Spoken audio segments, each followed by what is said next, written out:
The Golden Globes were meant to be a celebration, but almost immediately the tone shifted. What should have been a polished, predictable awards night turned into something far messier, and viewers could feel it right away. Social media lit up before the first award was even announced, with people already debating leaked seating charts, whispering about awkward pairings, and questioning whether this year's ceremony was already doomed. By the time the show officially began, it was clear this wouldn't be remembered for the trophies alone. Instead, the night slowly unraveled into a mix of unexpected call-outs, uncomfortable moments, and situations that no one seemed fully prepared to handle. Every few minutes, something new sparked conversation online, and the reactions weren't exactly positive. What made it worse was that many of these moments didn't feel planned at all. They felt raw, unfiltered, and impossible to ignore. As the night went on, it became obvious that the Golden Globes weren't controlling the narrative anymore. The internet was. And once that happens, there's no pulling things back. This wasn't just another award show with mild controversy. It was shaping up to be a night people would keep dissecting long after the cameras stopped rolling. And oddly enough, it all started with the one person everyone expected to play it safe. When Nikki Glaser walked out as host, expectations were low. Award show hosting has become a risky job, and most comedians either soften their jokes or miss the mark entirely. But Nikki didn't do that. Instead, she leaned in, and almost immediately, the room felt different. She didn't just poke fun at Hollywood, she went straight for the topics everyone whispers about but avoids saying out loud. The moment that truly set the tone was her joke about Leonardo DiCaprio, a line that cut straight into his very public dating history. The audience reacted instantly because everyone knew exactly what she was referencing. The joke landed not because it was shocking, but because it was honest in a way award shows rarely allow.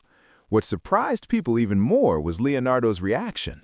Instead of looking irritated or defensive, he took it in stride, which only made the moment feel bigger. Nikki didn't stop there. She shifted her focus to CBS itself, openly mocking the network she was currently broadcasting on.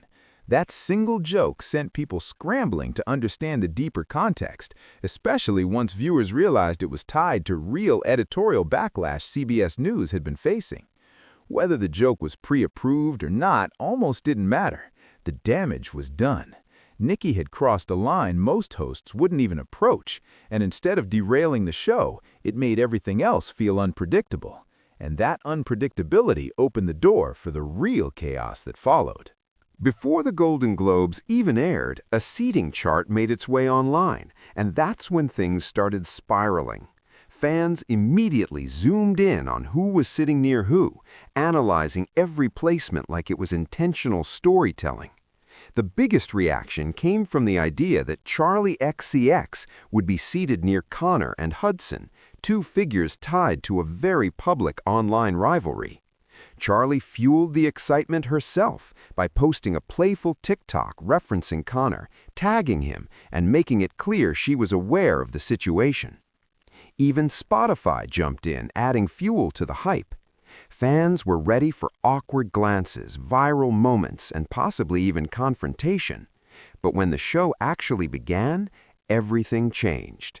Connor and Hudson were suddenly nowhere near Charlie's table. They'd been quietly moved, and viewers noticed instantly.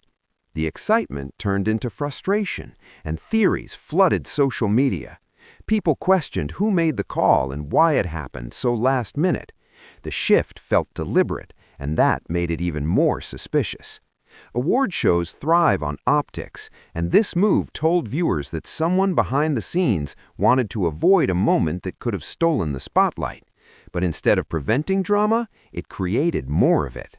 And just when fans thought the situation couldn't get more layered, another unexpected seating choice made everything even messier. Even after the seating shuffle, Charlie XCX remained close to the stage, now seated with Joe Alwyn. That single detail sent the internet into overdrive. Fans immediately connected the dots, referencing Taylor Swift's song Romantic, which many believe touches on tension involving Charlie during Taylor's relationship with Joe. Seeing Charlie and Joe seated together felt too ironic to ignore. Viewers called it shady, intentional, and almost cinematic. Then, during the opening of the ceremony, a Taylor Swift song played. That moment alone sparked thousands